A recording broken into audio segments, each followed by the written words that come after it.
जय हिंद साथियों, RKT education point पर आप सभी का स्वागत है। आज हम पढ़ने जा रहे हैं कक्षा 10वीं का अध्याय 1, जिसका नाम है वास्तविक संख्याएं, जिसको अपन इंग्लिश में कहते हैं रियल नंबर। आज ये कक्षा 10वीं का लेक्चर फर्स्ट है और अध्याय 1 है। ठीक है, फिर इसके बाद ये कंप्लीट होने के बाद हम दूसरा जो है लेक्चर कल बनाएंगे। ठीक है, 6 और 20 का। ठीक है, इसमें अपन एचसीएफ और एलसीएम कैसे निकालेंगे सबसे पहले ये ध्यान देना। ठीक है, तो ये बात ध्यान रखना कि एचसीएफ और एलसीएम निकालने के लिए जैसे अपन ने अभी क्या, जैसे कोई संख्या हमने 6 का निकाल के बता दिया, आपने 20 का निकाल के बता दिया। ठीक है, अब उसमें से अपने को छांट के अलग अलग गुणनखंड निकालना अपने को। ठीक है, तो उसमें से आपको को 6 का अलग निकालना है और 20 का अलग निकालना है। तो सबसे पहले 6 का निकालूं, 6 का गुणनखंड कैसे निकालेंगे? तो सबसे पहले अगर मैंने बताया कि अगर ये सम संख्या है तो सम संख्या से ही बाहर जाएगा। जैसे मान लो उदाहरण 2 दिया 6, कितना आ गया 3 बार। अब ये विषम संख्या से जाएगा, विषम है ना, ये 3 क्या है, विषम संख्या है, विषम से ही जाएगा।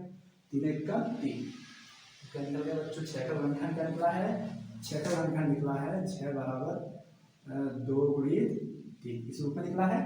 ठीक है, अब 20 का कैसे निकालेंगे अपन? अब 20 का निकाल लेते हैं। ठीक है, पहले कैसे जाएगा? 2 से तो ये 10 बार जाएगा, 2 से दिया तो 5 बार जाएगा, 5 1 का 5। इतनी बात समझ आई? मैंने सबसे पहले आपको इसलिए मैंने गुणनखंड निकालना सिखाया कि निकालते कैसे हैं। बस इसी का अपन क्या निकालना है, एचसीएफ और एलसीएम। इतनी बात समझ आई? चल, अब अपन ने इसका किसका निकाले? 20 का निकाला, तो 20 लिख दिया यहाँ पे, 20 बराबर। अब 20 का गुणनखंड क्या क्या निकला है? 2 गुणित 2 गुणित 5, ये संख्या निकली है। अब इतनी बात आप सभी को समझ आ रही होगी। ठीक है, 6 का गुणनखंड निकला 2 और 3, और 20 का क्या निकला है? 2 और 2 गुणित 2 गुणित 5। इसका इस रूप में अपने को हल करना है। शायद आप सभी को समझ आ गया होगा कि कैसे निकालते हैं। चल, अब इसमें अपने गुणनखंड निकाल दिए हैं। अब गुणनखंड निकालने के बाद ये क्या बोल रहा है कि पहले सबसे पहले हमें ये बताओ कि एचसीएफ निकालते कैसे हैं। एचसीएफ, ठीक है, क्या निकालना है? एचसीएफ। अब जो संख्या का बाद इसको मैं एक और रूप में लिख सकता हूँ। 2 की घात कितनी है?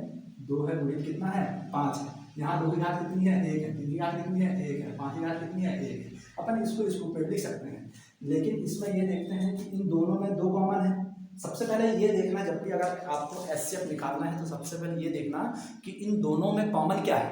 बस आपको सबसे पहले ये देखना है कि इन दोनों में कॉमन क्या है। तो सबसे पहले अपन ने इसमें देखे कि इन दोनों में कॉमन क्या है? 2 है। क्या है? 2 है। लेकिन एचसीएफ की शर्त क्या बोलती है कि न्यूनतम घातों के साथ। क्या? न्यूनतम घात, मतलब जो सबसे छोटी घात जिसकी हो वही उसका एचसीएफ कहलाएगा। तो इन दोनों में कॉमन क्या है? 2 है। इसमें 2 की घात कितनी है? 2 है। 2 की घात कितनी है? 1। न्यूनतम घात कितनी है? 1। 2 की घात कितनी है? 1। तो इसका एचसीएफ कितना आ जाएगा? 2। इसका एचसीएफ कितना आ जाएगा? 2 आ जाएगा। अब इसमें 5 कॉमन है क्या? इसमें 3 है, लेकिन इसमें है क्या? 3 नहीं है। इसमें 5 है, लेकिन इसमें 5 है क्या? नहीं है। तो दोनों में कॉमन क्या है? 2 है। तो इसलिए इसका एचसीएफ कितना आ जाएगा? 2 आ जाएगा। आई होप आप सभी को समझ आ गया होगा कि एचसीएफ निकालते कैसे हैं। तो मैंने बस यही बताया हूँ कि गुणनखंड निकालना सबसे पहले आपको बताया। गुणनखंड निकालने के बाद मैंने आपको ये बताया हूँ कि न्यूनतम घात के साथ अपने को एचसीएफ निकालना है। उसके बाद जो सबसे छोटी घात हो बस उसी को बाहर कर दो, खत्म, ये निकल गया उसका एचसीएफ। इतनी बात समझ आई? ठीक है, ये निकल गया इसका एचसीएफ। अब बात आती है कि एलसीएम कैसे निकाला जाए। क्या? एलसीएम। चलो, अब एलसीएम की देखते हैं कि एलसीएम कैसे निकाला जाए। एलसीएम, ठीक है, अब एलसीएम निकालना है। अब समझिए,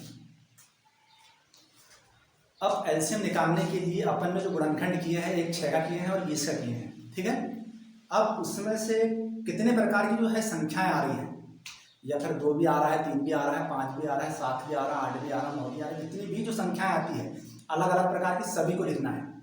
सभी को लिखने के साथ सबसे पहले ये देखना है कि उसमें जो है अधिकतम घात के साथ लिखा जाता है। किसमें? एलसीएम में। और न्यूनतम घात के साथ किसको लिखा जाता है? एचसीएफ को।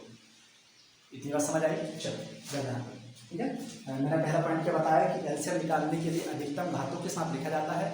दूसरा, उसमें जितनी भी संख्या है लिखना सभी को है, बट लेकिन अधिकतम घात के साथ। ठीक है, इतनी बात समझ आई? देखो, इसमें 2 भी है, 3 भी है और 5 भी है।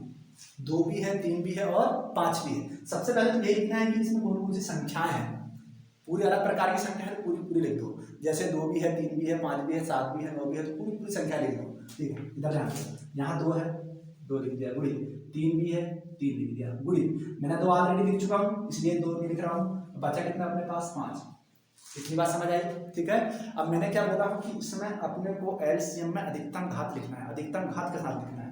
तो इसमें 3 की घात 1 है, 3 की घात 1, 2 की घात कितनी है, अधिकतम घात देखो। अब 2 की अधिकतम घात कौन सी है, यहाँ तो 1 है, यहाँ कितनी है 2 है, तो मैं ये अधिकतम घात के साथ लिखूंगा। 2 की अधिकतम घात कितनी है 2, और 5 की अधिकतम घात कितनी है 1, तो यहाँ पे क्या लिखूंगा मैं 1। बस एक दूसरे का मल्टीप्लाई कर दूं, 2 की घात 2 का मतलब कितना होता है 4, 3 की घात 1 का मतलब कितना होता है 3, 5 की घात 1 का मतलब कितना होता है 5, बराबर 4 3 12, 12 पंचे 60। तो इसका एलसीएम कितना जाएगा बच्चों, एलसीएम, तो इसका एलसीएम कितना जाएगा 60 आ जाएगा। शायद आपको दिख रहा होगा इसका एलसीएम कितना आ गया 60। तो शायद आप सभी को समझ आ गया होगा कि एलसीएम कैसे निकालते हैं और एचसीएफ कैसे निकालते हैं, ठीक है। चलिए अब यहाँ पर से और कुछ करना है क्या, बस यही है इसका आंसर, ठीक है।